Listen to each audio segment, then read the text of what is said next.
But here's something that people don't understand, fam, is because I think the confusion and the muddying of the waters from the mainstream media is that Jesse has definitely moved towards the Green Party himself. When you look at his policies, what he did in Minnesota, what he was pushing for, yeah, he's still the big-time libertarian where he believes in civil liberties and all that shit, and that's great, and he's anti-war AF.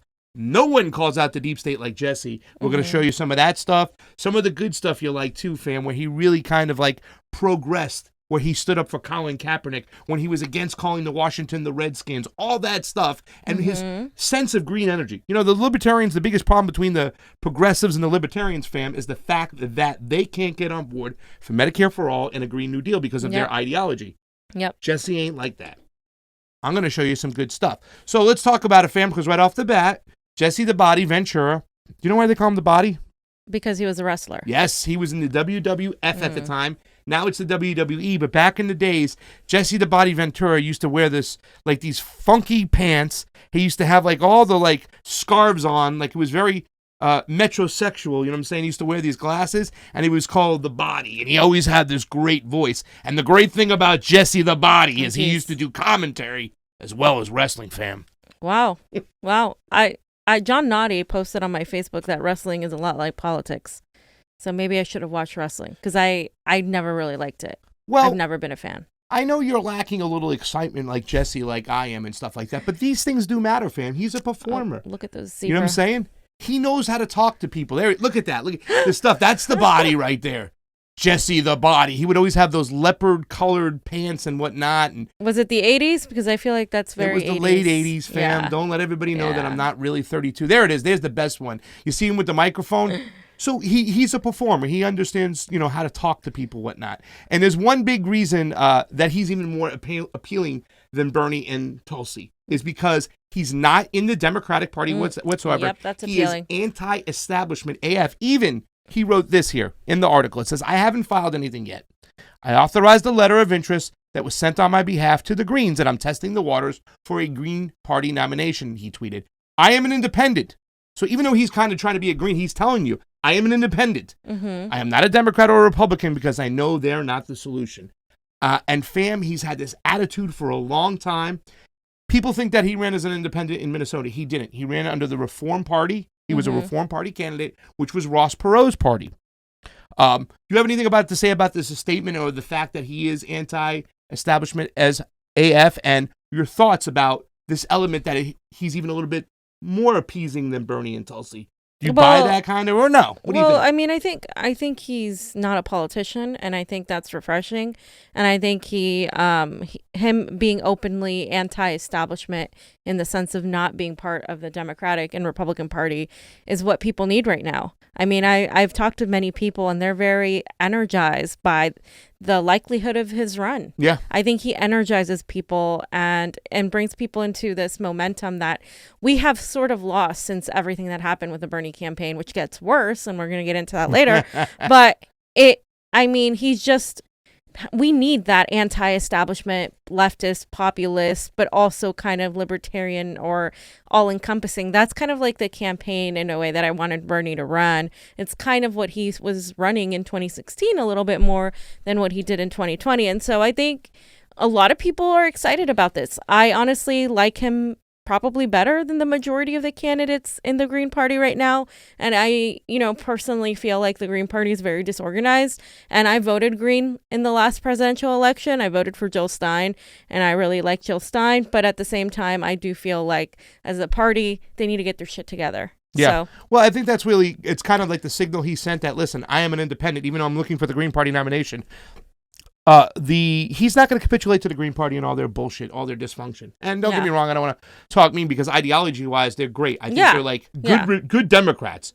Greens are what Democrats should be if they follow their own charter. He even says, I'm an independent. The Green Party has to make a decision right now. Are they going to capitulate to Jesse? Because there are so many possibilities. Do I think he can win? I'm still not at the point where I don't know if he can win. I know he can catch fire because, once again, he's a public figure. He's been on Rogan several times. He's known. Independents love him. He did have that libertarian mindset. Mm-hmm. It's the choice of VP, which I think will either decide to either put him over the top or not. The treatment by the both parties, will they let him on the debate stage? Because I think Trump, let's let him on. This is showtime. But do you think they'll let him on the debate stage? I don't know about that. And I also don't think he can win, not because he couldn't have the support, but because, as you know, we lived in a rigged system and the elections have been rigged. It's much harder to rig a general election.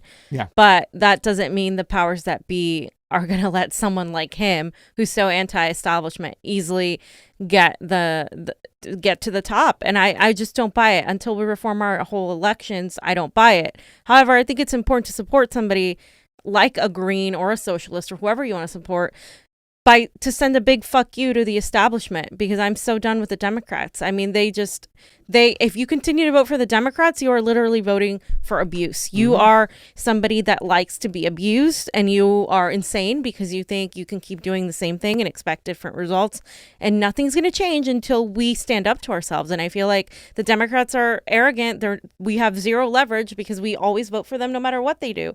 So I think as somebody that, likes what he has to offer, or whatever the Green Party has to offer, or whatever any other party has to offer, by all means, support him. He understands how to use these parties as vessels. He used the Reform Party as a vessel, Ross Perot's party. But the thing about Jesse Ventura that he's great, he's not going to capitulate to partisan politics or any type of bullshit. In fact, if he doesn't like what's going on, he bounces. And he bounced halfway through his term as governor in Minnesota from the Reform Party, because why? They wanted to put forth Pat Buchanan as their nominee, and he says, get the hell out of here. He doesn't believe that represents the people or the party, so he left the party, which kind of hurt his, the mechanism of the party was in place in Minnesota, so it hurt his chances of running again, and he decided not to. But there's a lot of great things he did in Minnesota, very progressively, and I'm going to talk about it. I do want to point out that he did have a relationship with Donald Trump. I think it's time we kind of point that out right in the get-go. Yes, and that's what kind of makes some people be like,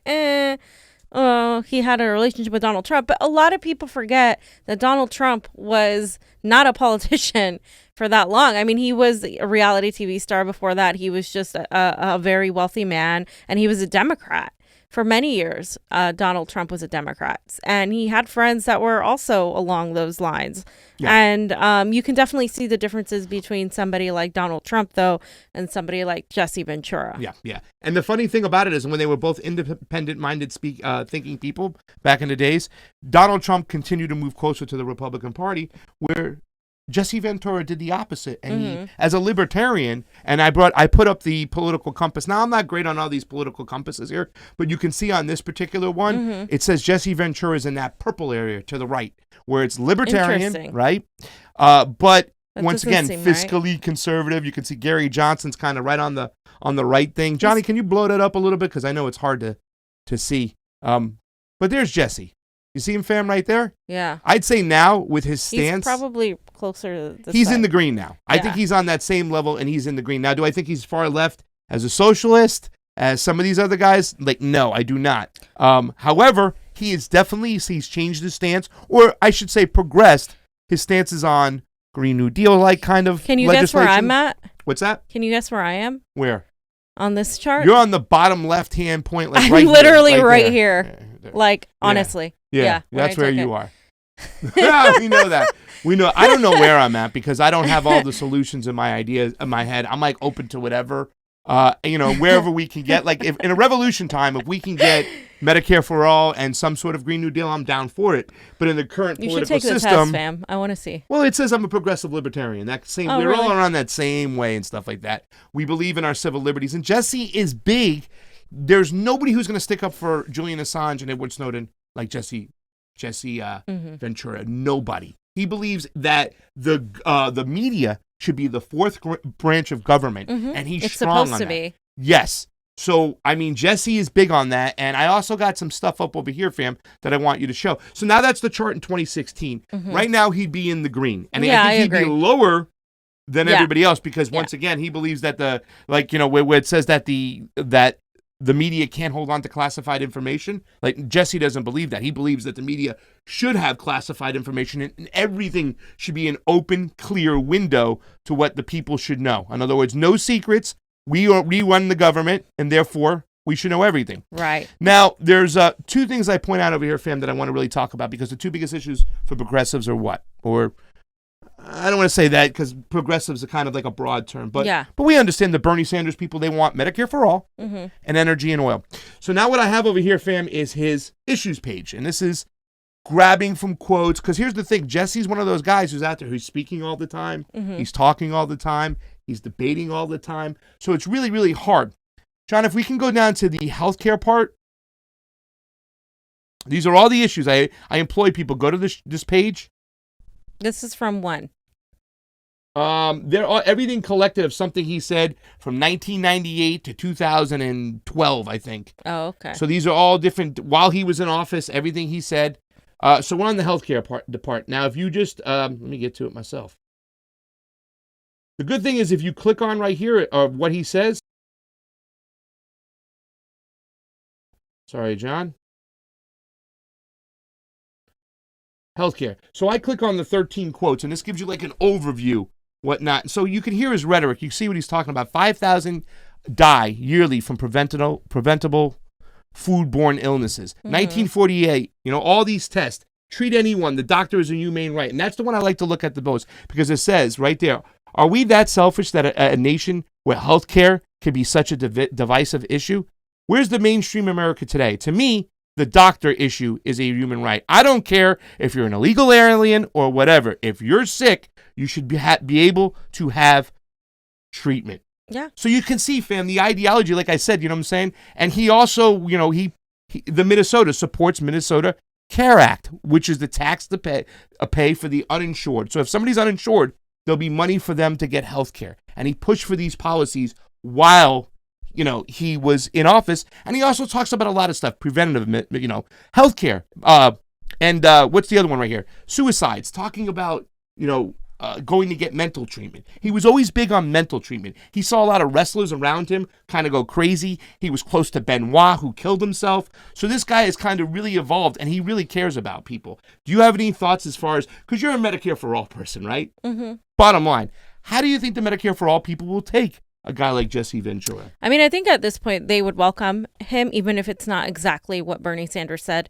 because everybody is really disillusioned with what's happening right now. Mm-hmm. That I think it would seem like, wow, a breath of fresh air. It would seem like somebody that's willing to really fight and take on the establishment and has very similar ideas to a lot of the progressives. I would say he's close to a socialist-libertarian aspect of that line, and I just labeling for the sake of understanding where we're coming from here, because if you are a libertarian, you want people to have their civil liberties, their freedoms, but the socialist part is the one that wants everybody to be taken care of by in a system that takes care of people, but is not intrusive to the point where you feel like it's authoritarian. So there's like a fine line between that. A lot of people say socialist libertarian is like a contradiction, but it's actually a real thing. Do you believe in duplicative coverage? Is that what you're saying right now?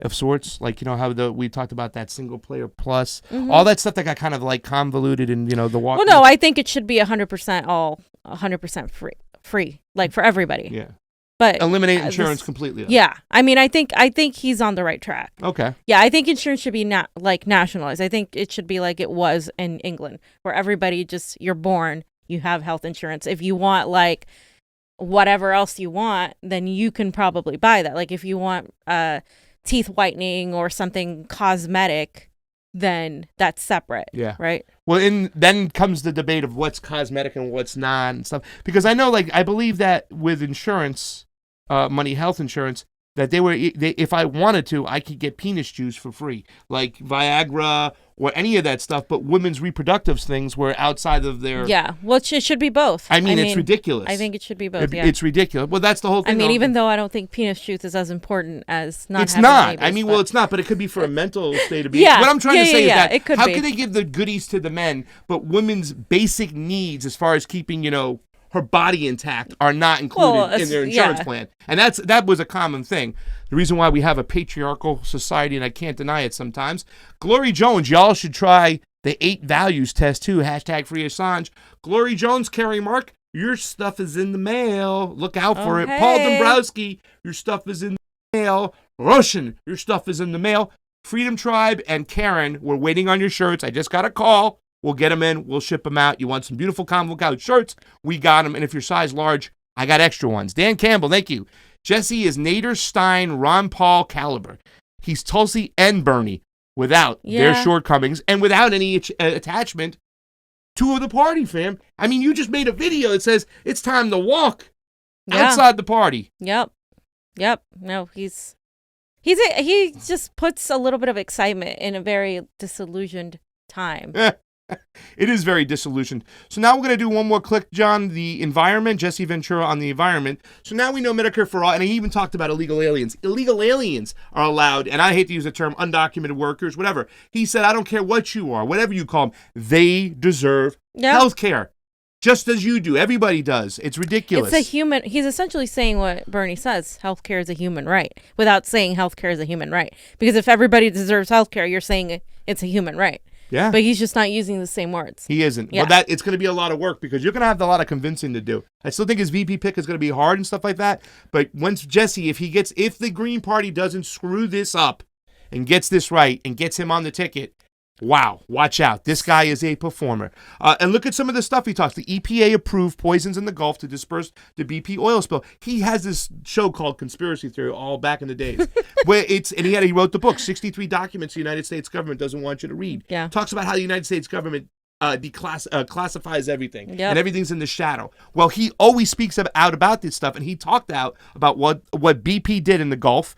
He also wanted to push for light rail in the Twin Cities. And that's another thing he wanted to do. So he's got some policy background of pushing Green New Deal type of things and also calling out the polluters of our environment. And that's not libertarian, fam. That's green. And that's why he's going that way. Yeah. No, it's good. I think it's awesome. Yeah. He even talks about driven off his family farm due to development in Minnesota because that's where he's from. And the way he puts these things is actually... language is actually good to get people that are conservative without realizing what they're voting for. Because that happens a lot in the Midwest. Like when it comes to co-ops, a lot of these people support co-ops, but it's not called that. It's called something else. And they don't know that that's what they're supporting. It's a socialist thing. He also said he entered the mayoral race because of his water drainage issues. So, I mean, he's been moved by environmental issues to get involved with politics, and there's so many good things about Jesse Ventura. Like I said, I love Tulsi Gabbard. I love Bernie Sanders, and I'm saying they obviously, Tulsi had to go the route she had to. Bernie kind of like drifted off, somewhat capitulated to the Democratic Party. It sucks, don't get me wrong. And I'm not just trying to say, oh, this guy's better, but I never thought he would enter the race. I see that he waited, and once the smoke cleared, now he's jumping in. And the issues I love most, foreign policy, civil liberties. Did I ever tell you I'm a civil liberties guy, fam? I know, right? All the time. He is big on those things. He believes that media should be protected. So Jesse's going to protect us, fam. And we might even get some type of bill down the pipeline that will really curtail and put these big tech giants at bay and stop them from the suppression, which is suppressing our First Amendment rights, all the bullshit. They're spying. We need to get on him, and Jesse's just that type of guy. He will frigging crush the Patriot Act, fam. However, for him to really, this is a beauty pageant. This is who's the popular guy or whatever stuff. This is not really the presidency. It's not about the nuance of the policies, whatnot. It should be, and some people will be persuaded. But a lot of people will also be persuaded by who he picks as a vice president. Now, I'm going to tell you who I want him to pick right off the bat. I put this thing up there. Do you think Tulsi, she said she wouldn't run for president, third party. She should I don't want her to be the vice president, fam. I kind of put that up there to stir a little ruckus. You know why? I think she wouldn't pull from a different base to put him over the top. You know who I want him to be president? Vice president? Who? Take a guess. You guys take a guess. Come on. Johnny, who would I want Jesse Ventura to be the vice president? Yep. Johnny said Nina Turner. I don't know if his microphone is on. Yes. That would be amazing. Absolutely, because now you got Jesse. Hello, somebody. So the vice president thing is going to be a real, a choice. Here's my wish list. Number 1, I want Nina Turner. Number 2, I want a Jamu. I love a Jamu. Number 3, I want Dario Hunter. If he's going to stay within the Green Party, I want those other two if he dips out of there. Now, I'm listen, okay with all those, yeah. You get Nina Turner, all those neo-progressives who are going to vote for Biden that are afraid that Trump's going to get elected, now they come into play. He's already grabbing those libertarians, those independents. He's got the Green Party, right? He's anti-war. So he's got all these things going. He's got this whole base that he's just going to grab from Joe and Trump the day he steps in there. But now if you use Nina Turner, you go over and you grab a bunch of people that you would have never, ever got, and you bring them over. And can you imagine in the South, in some areas where Obama's got like the older, people of color demographic that he's going to bring over for Joe, now you got that younger one that will get excited and whatnot. Nina's on the ticket. Let's go. Nina's on the ticket. Let's go. She energizes a base right there. And with 3 people in the race, anything can happen, fam. I think it would effectively kill any sort of chance Nina Turner has in the Democratic Party. But guess what? That party is close to dead. It's pretty much, you'll see, like they are really digging their own graves further and further and further. So really, it would actually be great if she would be willing to be part of the Green Party. I think I agree that she would reach other people, more progressives, that he wouldn't necessarily reach. But I also think that it's going to be still tough to fight the propaganda, the mainstream media, and all of these, some of them even, progressives, quote unquote, who are all about defeating Donald Trump. Yeah. I think it would definitely signal a divide between those two groups, because there's already a divide right now, but it would just make it bigger. Mm-hmm. And you know what? I'm all for it. I just want everything to fall apart. I want every mask to come off. I want to destroy the Democratic Party. Yeah. Well, do you think she would consider jumping on him? What reasons would she have to stay at this point? You really want to work within that Democratic Party? Don't you want to be issues-based? And then this is a guy who's going to just bring so many issues. Well, the reason I say she might want to stay is because she has said, like, she does want to get Trump out of office several times. So I don't really know if she would feel that it would be a mistake to not do that. I honestly think she is definitely more willing to hear the other side than Bernie, for instance, but I don't know if she'd make that calculated of a risk. Is he running for sure though? No, he's waiting for the Green Party. Okay. And once again, listen, we've dealt with the Green Party. We've talked to them before. I've also made some calls out there and maybe get some people involved, get them back on the show, talk to them about what's going to happen, because once again, the Green Party, as we know, has had their own kind of bullshit going on with their own nomination process. However, they once approached Jesse Ventura almost a year ago about this. He talked about it at the airport when they caught him. He's like, yeah, the Green Party's already shown a lot of interest. So right now, it's up to them. Green Party, make your move. Yeah. You know what I'm saying? I don't know what they're going to do to try to get their person on as vice president. Like I said, he's not going to capitulate to the Green Party. The Green Party's got to capitulate to them. But can you imagine if he does, just say for some crazy chance, he says, let's go, Nina. Nina gets on there. They don't win, but they make a lot of noise. Now Nina Turner can run in 4 years as a Green Party candidate. And she'll be all about the Green Party. She's all about their values. She can run as anything. I think the Democratic Party is trying to latch onto this idea that they have a shot at fixing and reforming themselves, and they don't. And they've shown it to us time and time again. So it's time, like I said, to walk away. Yeah. So I got this video here, fam. I put this one on for you real quick. Johnny, I know we didn't put a time on there, but we're just going to play it from the beginning and probably stop it with a couple minutes into it. But this was a big kind of, controversial thing when the Washington Redskins were really getting pressed to change their name from the Redskins to something else. A lot of libertarians and people freedom of speech, they might have just stayed away from it and said whatever. But watch Jesse. When I say he's independent-minded thinking, and he doesn't back down, fam. He's smart. He's a performer. He knows how to work a crowd. And he sticks to his stance regardless if it's popular or not, or it's not with his people. He cannot be underestimated. This guy is genuine, and it could be a game changer. He's also got a lot of popularity in pop culture, main culture, independent culture. He's a breadwinner over here. Check him out. The Washington Redskins, because at the moment there's plenty of talk about them and whether the name is offensive, whether it should be changed, and whether that indeed means that other teams' names should be changed as well. What do you think? Do you think it needs to go? Yes, but no, not the other teams.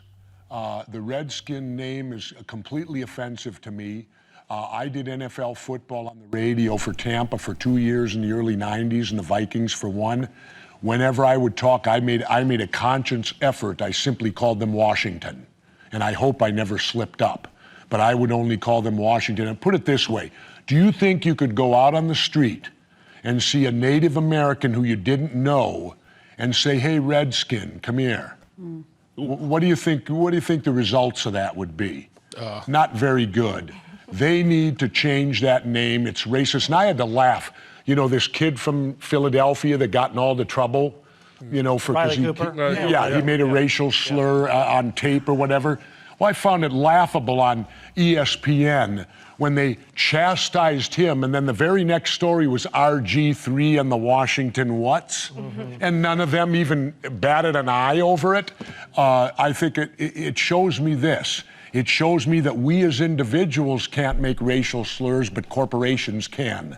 And I thought corporations were supposed to have the same as us, according to our Supreme Court.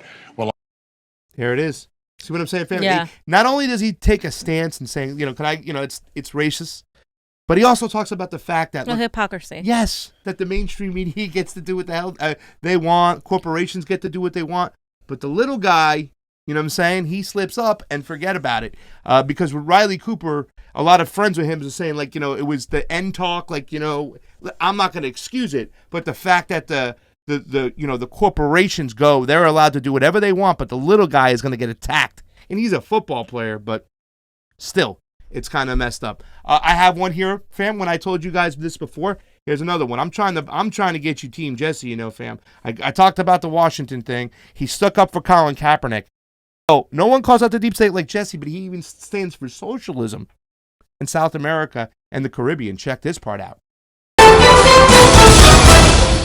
I've never met Chavez, but I will make this statement. You go. I watched Oliver's film this weekend, and I think this film should be mandatory viewing for every high school senior in the United States of America.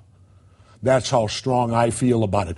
Because the key to Oliver's film is not Hugo Chavez. The key to this film is the lying manipulation of our mainstream media and how they flagrantly lie to us. And I'm a person that knows the experience well, being an independent. Do you think they've conned Connie Mack?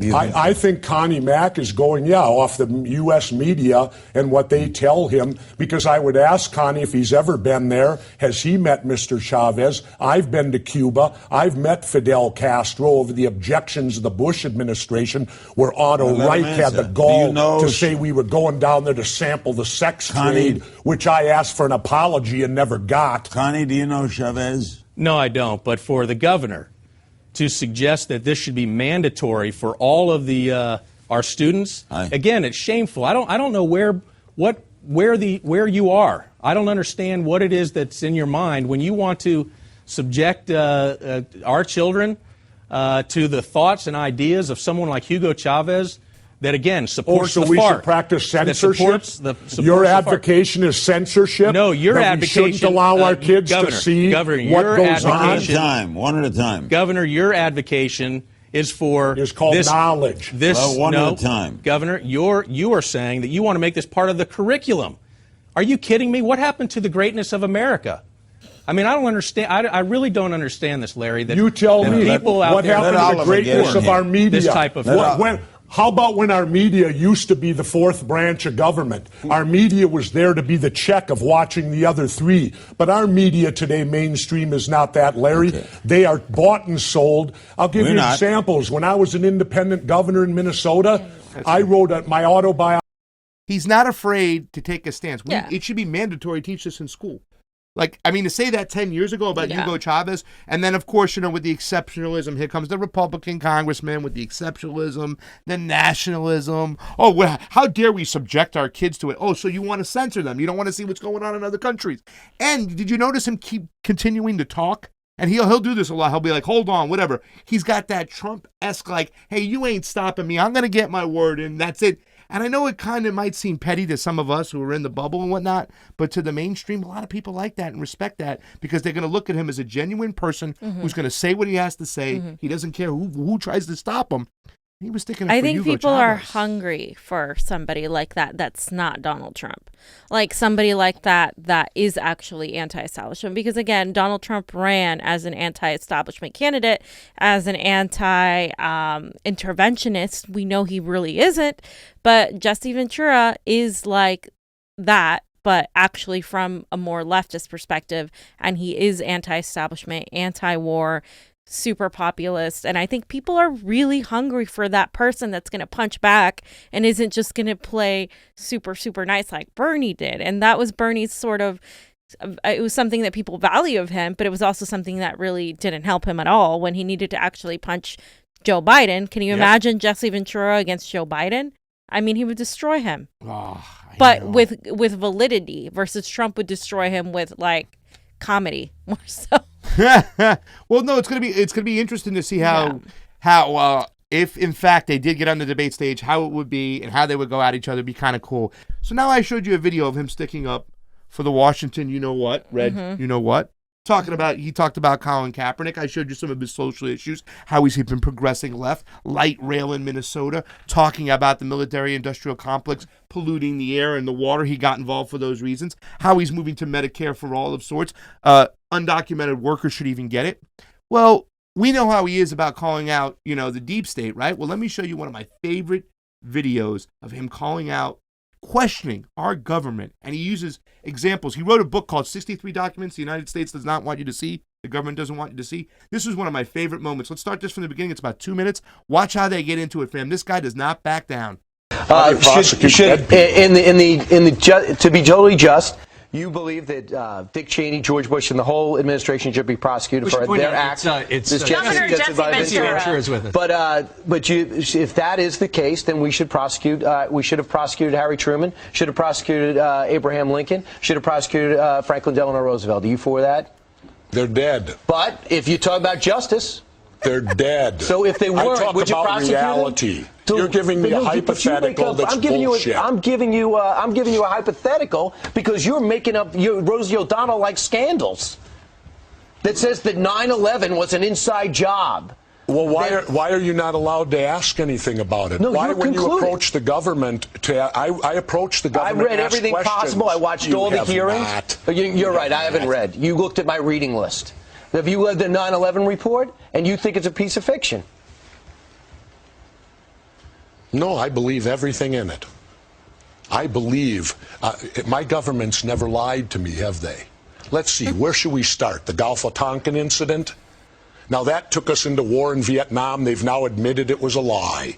So 58,000 of my generation were killed based upon a lie. But that doesn't count, does it? What does that have to do with 9/11? That shows that we will lie to go to war. We've been doing it for years. We will continue to do it. The Gulf of Tonkin incident, did you believe that? Well, you probably weren't alive then. I apologize for not being alive then. Well, it won't happen again. Well, I was alive. Okay. But and I remember our president sitting on TV telling us our boys are floating in the water. And because of that, you'll never believe anything. False. And because of that, you'll never believe anything. But they lie all the time. Have you been in government? No, I have. All right, so that's so I've never been in the NFL, but I can watch a football game and judge what's going on. Why do we have the CIA embedded in all state government when their mission statement says that they're not? The question. If you just say one thing, you don't think the CIA has our best interest in mind. You don't think our intelligence branch. I never said any of that. But your questions and conclusions only lead to that one statement. That you think everyone's against America, no, the government's that's against not America. True. Always remember, dissension's the greatest form of patriotism. Tom Jefferson said that. Tom, you were alive then? No. You're going to insult me. I got to go to radio. Yeah. All right, Jesse. Take care. He's leaving. Jesse, I do have to say that I think Brian probably has read every word from.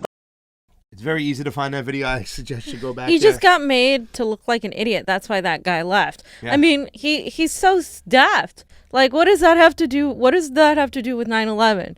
Like, you can't make the fucking connection what it has to do with the government lying to you on such a huge issue just so they can go to war.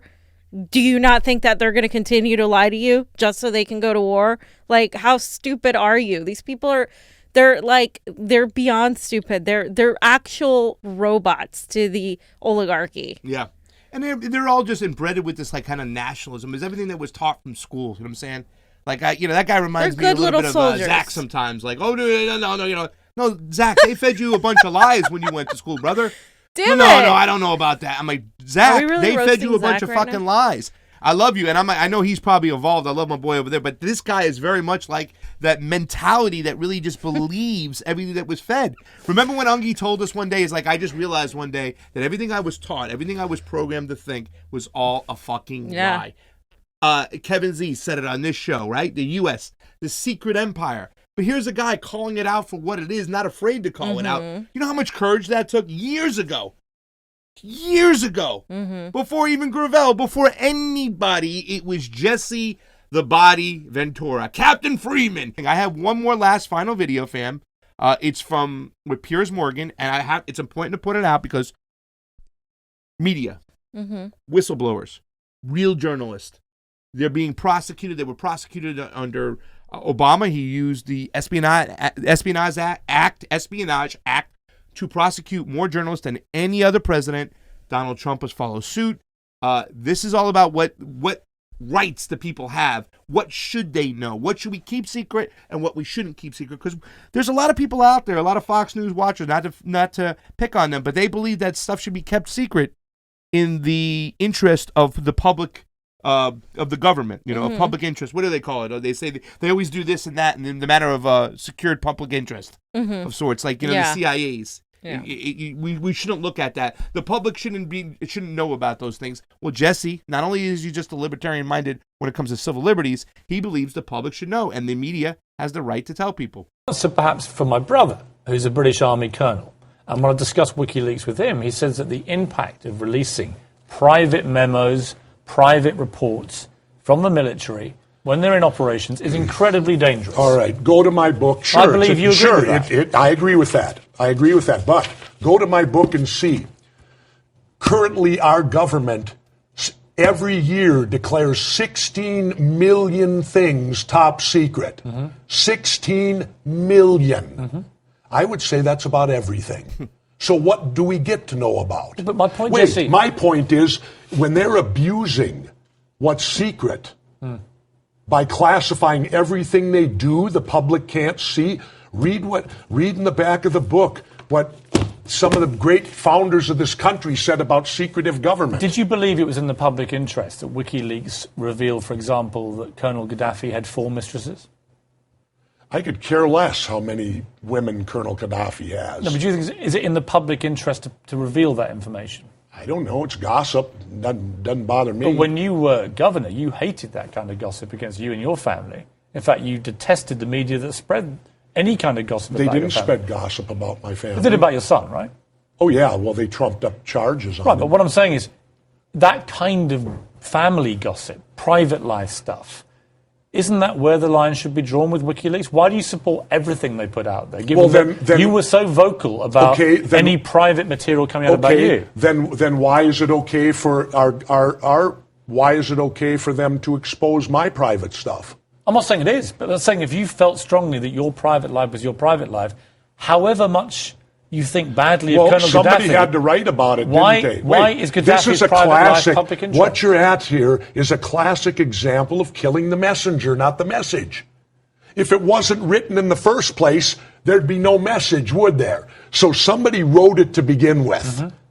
Shouldn't they be the ones who have put America in danger? It was the ones who wrote it? No, because the whole point of being a diplomat is that when you report to your governments around the world, and wait, let me finish. Then we're in sad shape when diplomats have to sit and lie, when they have to write things that people aren't allowed to read, and if they do read, they take offense to. Well, I would say that's part of the big problems of the world today.